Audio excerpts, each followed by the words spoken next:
முதல் ராசியான மேஷராசி. மேஷராசிக்காரர்களுக்கு 11ஆம் இடத்திலே வருகின்ற ராகு.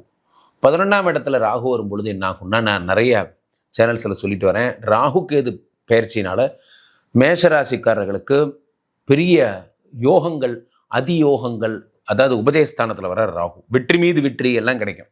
ஆனால் 11ஆம் இடம் என்பது நண்பர்கள், 11ஆம் இடம் என்பது மாமனார், இதெல்லாம். ஸோ மாமனாருங்கிற இடத்துல அந்த ராகு வரும் பொழுது மாமனாருடைய உயிருக்கு ஆபத்து ஏற்படுதல் போன்ற பிரச்சனைகள் எல்லாம் ஏற்படும். 11ஆம் இடத்துல ராகு வருவதால் ஏற்படக்கூடிய கெடுபலனை தான் நானே தான் நிறைய இடத்துல சொல்லியிருந்தேன். அவரால் கிடைக்கக்கூடிய ப்ராஃபிட்லாம் உங்களுக்கு கிடைக்கும், மாமனாருடைய அனுகிரகமெல்லாம் உங்களுக்கு கிடைக்கும், எல்லாம் ஓகே தான். பட் ஆனால் அது அவருடைய ஆயுசுக்கு ஆபத்தாகவும் விளங்கும் இந்த 11ஆம் இடத்து ராகு.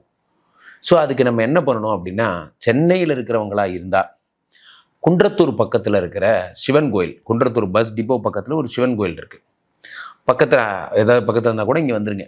இங்கே இந்த குன்றத்தூர்னு பேர் சென்னையில், அது பக்கத்தில் ஒரு பஸ் டிப்போ இருக்குது. அங்கே ஒரு சிவாலயம் இருக்கும்.